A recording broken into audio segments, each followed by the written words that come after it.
Second part. When Meg awoke, the sun was already high, and she sprinted through the forest. An almost imperceptible fog went with her. Dee had said everybody was being held in a noble facility, and that it was at the center of the island.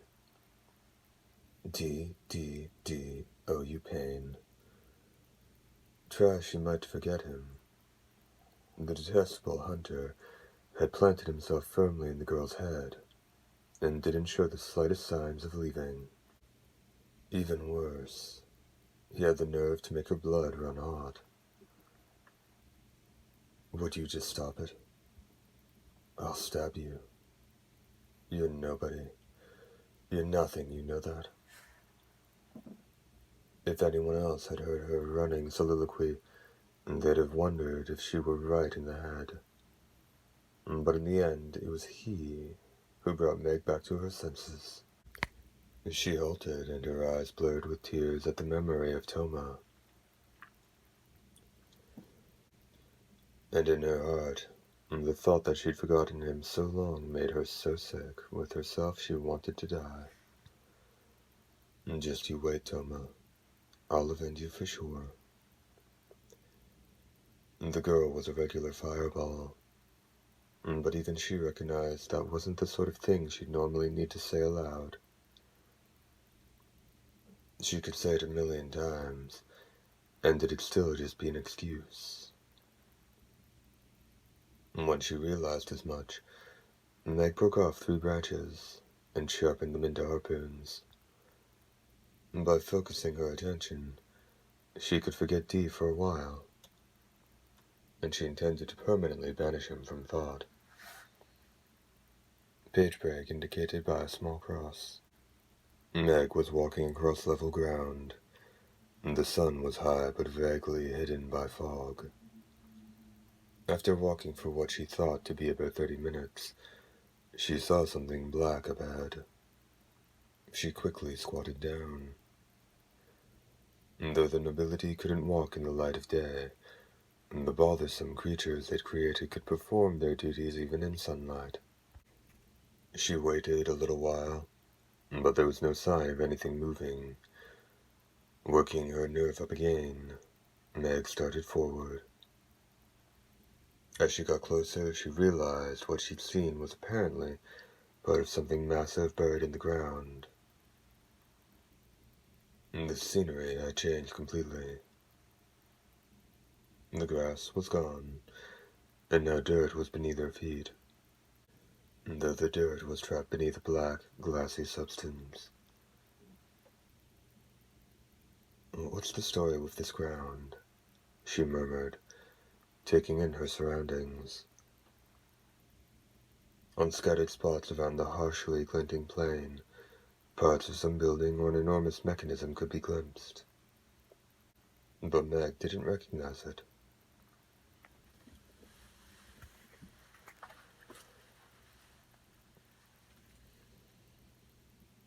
Her surroundings grew dim. At some point, she'd moved into the shadow cast by the object. Rising from the ground at an angle, it reminded her of the tip of a weird skyscraper.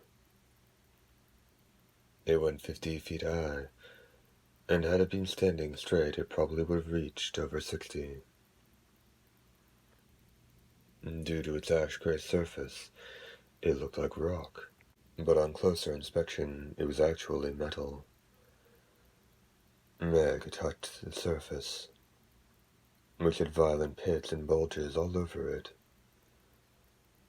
Its rough texture and appearance called to mind the glassy ground. That these were traces of a place struck by a few million degrees of heat was something beyond Meg's comprehension.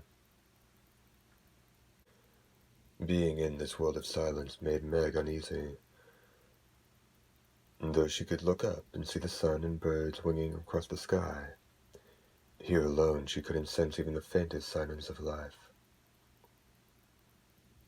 Even the strange happenings in the tunnel seemed a pleasant memory. But Meg gave her head a good hard shake to keep her mind from crumbling. You've got to get a grip on yourself and be strong. But even that was a painful thought.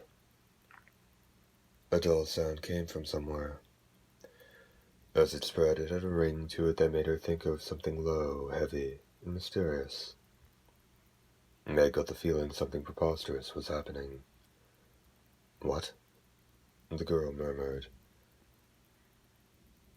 And just then she distinctly heard the sound of iron shredding close at hand. When she turned and looked, a single line was burned into her eyes. From its very top to where it was buried, the object split vertically. A line actually ran right down the center of it. The sound the girl had just heard was undoubtedly the screams of its worlds tearing apart. The ground shook. Not saying a word, Meg backed away. The ground was being pushed away. The line up the object just kept growing wider. It was opening to either side. Pale electromagnetic waves flashed in the depths of the gap. For the longest time, Meg felt like she was spellbound. Now the gap had spread to more than 6 feet, and in its depths a section like a lustrous black cocoon could be seen. Something strange happened to the head portion of it.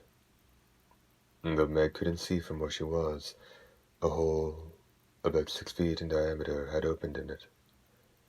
A pale human hand reached from the head of the cocoon. It only became apparent that the occupant was a woman, when the arm was followed by the appearance of a head of luxurious black hair, graceful shoulders, and a tantalizing chest. Her face was raised and angled off to the right, and as it turned in the girl's direction, black hair billowed across it. Hell, I'm better looking than she is, Meg thought. The woman had the face of a rustic peasant girl, but the movement she made seemed to compensate for that. Skillfully, she crept down the smooth surface of the cocoon, like a spider or some kind of reptile. Her absent-minded expression, lacking even an iota of intelligence, shrouded Meg in a fog of fear. The woman came down and stood on the ground, but perhaps she wasn't accustomed to that, because time and again she went down on all fours, until presently she got up jerkily. Oh, this is definitely not good, Meg said, hauling back with the harpoon in her right hand. The others were lashed together with a vine and slung across her back.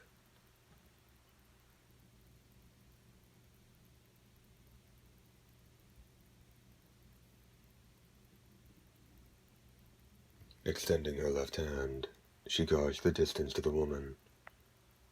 She was confident she could respond to whatever movement the woman made. You had to be more than just fair to this to nail a fish leaping out of the water from the deck of a rocking ship. The woman started walking. With her first step she nearly stumbled, and with her second she was reeling. It was a nightmarish parody of walking that a marionette on broken strings might perform. Hold it right there, the girl shouted.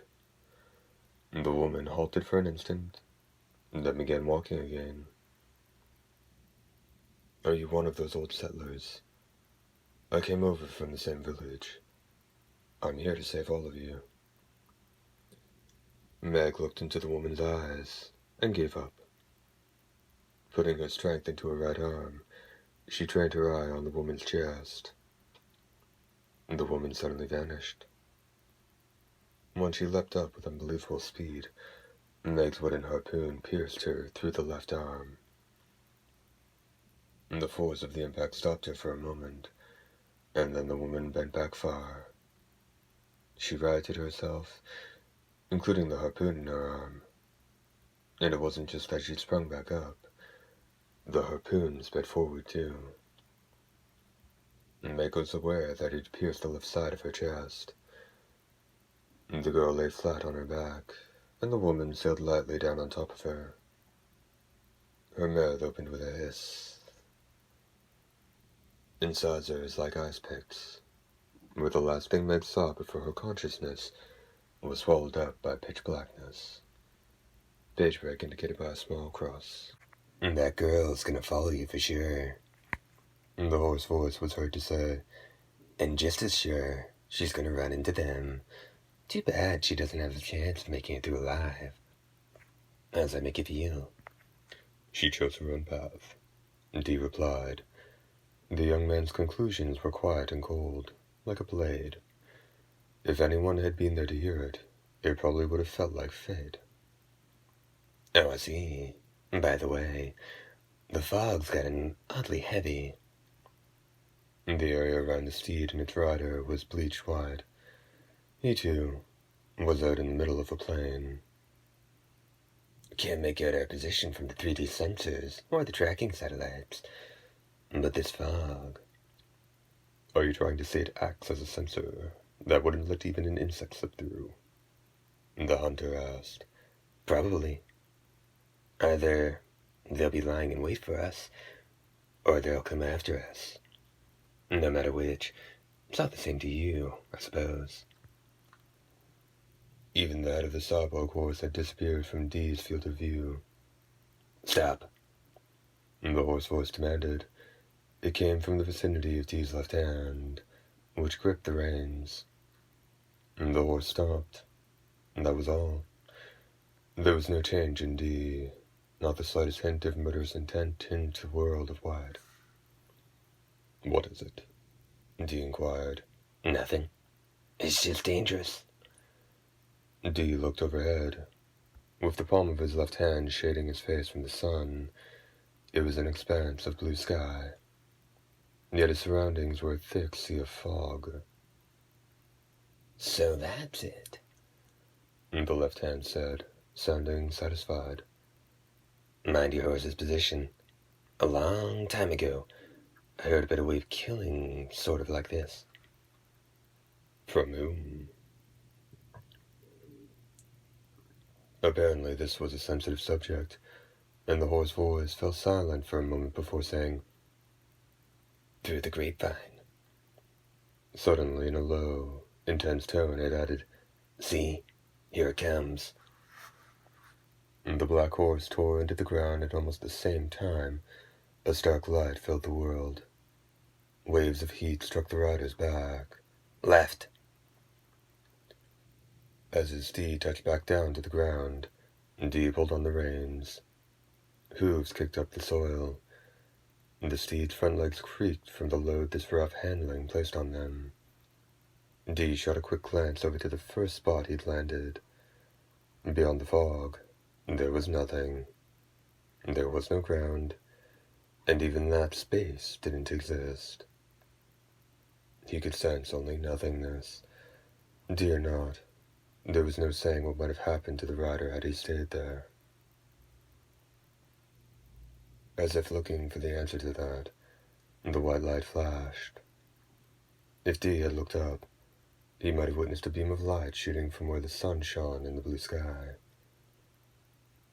There must have been a device with an amplifying lens or something similar between the Earth and the sun that could collect a portion of the sun's rays and focus them into a beam the width of a human hair. At a heat of several 100 million degrees, the beam could actually make the ground boil. And after the hunter's miraculous escape, a cruel trap had awaited him. Dodging a third shot and then a fourth, the rider had just broken into a gallop when the hoarse voice cried out, Oh no. Both horse and rider pitched madly to the right, and they were swallowed up by the swirling fog. Second part, end.